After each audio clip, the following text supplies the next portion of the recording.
राधे राधे बच्चों, अब हम काइनेटिक एनर्जी के बारे में बात करते हैं। तो kinetic energy is the energy associated with state of motion of object, या हम कह सकते हैं by virtue of its motion. तो किसी बॉडी में उसकी मोशन के कारण वर्क करने की एबिलिटी को हम काइनेटिक एनर्जी कहते हैं। तो एक फ्री फॉलिंग स्टोन में ट्रांसलेशनल काइनेटिक एनर्जी होती है और वहीं पर एक रोटेटिंग व्हील में रोटेशनल काइनेटिक एनर्जी होती है। एक एग्जांपल से हम काइनेटिक एनर्जी के एक्सप्रेशन को समझते हैं। हमारे पास में एक स्मूथ सरफेस पर एक मास m है जिस पर हमने फोर्स F अप्लाई किया और ये मास इनिशियली रेस्ट में है। तो फोर्स अप्लाई करने से वो v वेलोसिटी अचीव करता है। हमें इस फोर्स की वैल्यू नहीं ध्यान है।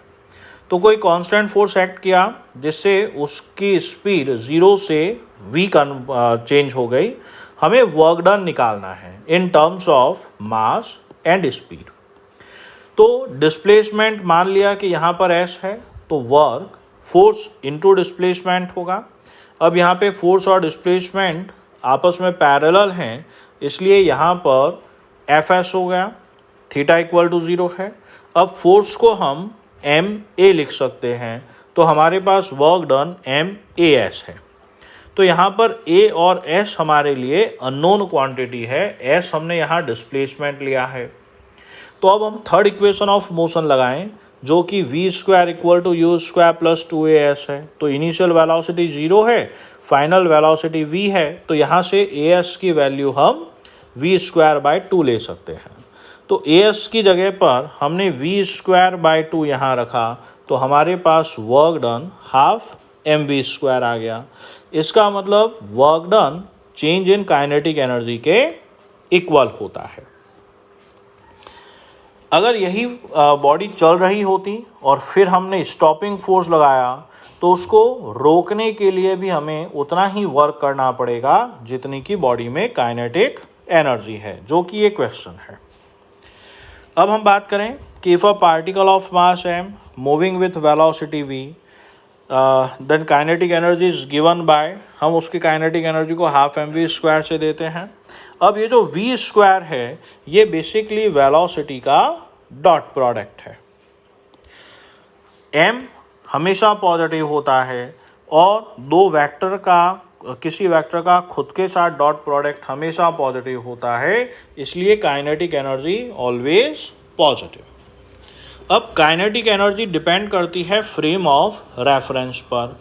जैसे हमने समझा था, एक ही बॉडी एक ही समय पर रेस्ट में भी हो सकती है और मोशन में भी। तो जिस रेफरेंस के रेस्पेक्ट में बॉडी रेस्ट में है, जैसे हमने ए बी और यहाँ पर सी, ए बी कोई ट्रेन है जिसमें ए और बी दो बंदे बैठे हैं और सी यहाँ पर है। तो ट्रेन की स्पीड अगर 60 किलोमीटर पर आवर है तो भी ए बी के रेस्पेक्ट में रेस्ट में है, तो ए की काइनेटिक एनर्जी बी के लिए 0 हुई। वहीं पर ए की काइनेटिक एनर्जी इस सी के लिए काफ़ी ज़्यादा है। तो काइनेटिक एनर्जी डिपेंड करता है फ्रेम ऑफ रेफरेंस पर। अब हम बात करें, सवाल है derive an expression of kinetic energy in terms of linear momentum. तो काइनेटिक एनर्जी को हम हाफ mv स्क्वायर कहते हैं। तो अब हमने यहाँ पर m का मल्टीप्लाई और m का डिवीज़न कर दिया, तो न्यूमरेटर में m square v square by 2m आ गया, तो ये हमारे पास में p स्क्वायर बाय 2m हो जाएगा। तो अब हमारे पास में काइनेटिक एनर्जी रही p स्क्वायर बाय 2m। तो यहाँ पर काइनेटिक एनर्जी का एक एक्सप्रेशन mv स्क्वायर बाई 2 भी है और यहाँ पर p स्क्वायर बाई 2m भी है। तो हम kinetic energy directly proportional to mass ऐसा कहें तो भी सही है, और अगर हम kinetic energy inversely proportional to mass कहें तो ये दोनों चीज़ें सही हैं, लेकिन इनके लिए कंडीशंस हम अलग अलग लेंगे। जब हम kinetic energy directly proportional to mass कह रहे हैं, इसका मतलब हम v को कांस्टेंट लेके चल रहे हैं, और जब हम काइनेटिक एनर्जी को इन्वर्सली प्रोपोर्शनल टू मास कहते हैं तो इसका मतलब हम लीनियर मोमेंटम को कांस्टेंट लेके चल रहे हैं। तो हमने जो पहले प्रॉब्लम कही उससे समझ में आ गया कि अगर लीनियर मोमेंटम ज़ीरो है तो काइनेटिक एनर्जी भी ज़ीरो होगी, और इसका वाइस वर्सा भी सही है। Hence a body cannot have kinetic energy without linear momentum।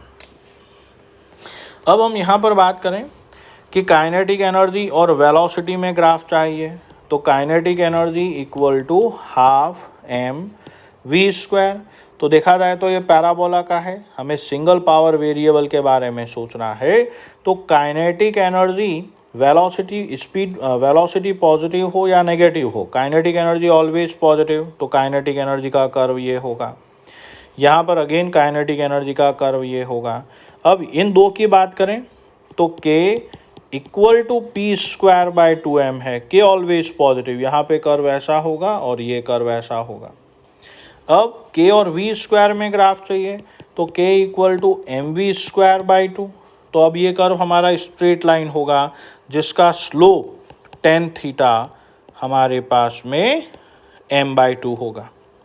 अब अगर हम कर्व k और p स्क्वायर में लेते हैं तो k इक्वल टू हमारे पास में है बेटा p स्क्वायर बाई 2m, तो अगेन स्लोप ये होगा और एल्फा जो है ग्राफ स्ट्रेट लाइन होगा, और यहाँ पर tan अल्फा की वैल्यू 1/2m है। अब यहाँ पर देखिए दो कर्व हैं, kinetic energy mass, kinetic energy mass. तो हम इसकी अगर बात करें तो यहाँ पर kinetic energy is directly proportional to mass, और इसमें बात करें इस कर्व के हिसाब से तो ये इन्वर्सली प्रोपोर्शनल टू मास। ठीक है।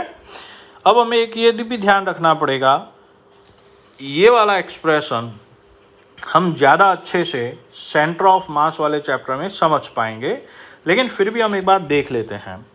इन case of system of particles kinetic energy is written as sum of two terms, kinetic energy associated with centre of mass plus सभी पार्टिकल्स की काइनेटिक एनर्जी का सम।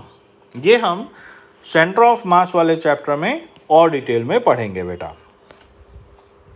अब हमारे पास में एक सवाल है कि अगर लीनियर मोमेंटम को 4% बढ़ाया जाता है तो काइनेटिक एनर्जी में कितने % चेंज होगा कीपिंग द मास कांस्टेंट। तो अब यहाँ पर जब चेंज 4% 5% से कम है तो हम चेंज का फॉर्मूला डायरेक्ट लगा सकते हैं जो हमने एरर वाले चैप्टर में देखा था। अगर हम एरर निकालना चाहते तो यहाँ पर प्लस डेल m/m होता, लेकिन चेंज निकालना है तो जो साइन है वही रखा जाता है। अब मास कांस्टेंट है और लीनियर मोमेंटम में चेंज 4% है, तो काइनेटिक एनर्जी में चेंज 8% होगा। सेम क्वेश्चन, मास अभी भी हमने कांस्टेंट रखा है, लेकिन अब लीनियर मोमेंटम 20% से बढ़ा रहे हैं, तो हमें नई kinetic energy, change in kinetic energy, relative change in kinetic energy और percent change in kinetic energy चाहिए। अब चूंकि यहाँ पर चेंज 5% से ज़्यादा है तो हम चेंज वाला फॉर्मूला डायरेक्ट अप्लाई नहीं कर सकते, तो अब हमें यहाँ पर कैलकुलेशन के थ्रू जाना पड़ेगा। भाई we know that kinetic energy equal to p square by 2m, तो k2 by k1 equal to p2 square by p1 square. तो हमारे पास में ये हम इस तरह से लिखेंगे। अब p डैश हम लीनियर मोमेंटम 20% इंक्रीज कर रहे हैं, तो ये कहाँ से आया देखिए, p dash equal to p plus 20% of p, तो 20% को सॉल्व करेंगे तो ये 20p/100 हो जाएगा, तो हमारे पास में ये आया। इसका मतलब ये 1.2 टाइम्स ऑफ p है। अब p से p कैंसिल आउट हो जाएगा, तो k dash is equals to 1.44p हो गया। अब हमें चाहिए चेंज इन काइनेटिक एनर्जी, तो change in kinetic energy initial minus final लेंगे, तो ये हो गया 1.44k माइनस k, तो ये हो गया 0.44k। Relative change in kinetic energy का मतलब होता है change in kinetic energy divided by initial, तो ये हो गया 0.44k। अब अगर हम परसेंट चेंज निकालना चाहें तो इसमें हम 100 का मल्टीप्लाई करेंगे, तो इसके आगे हम एनर्जी को ही कंटिन्यू करेंगे बेटा। राधे राधे।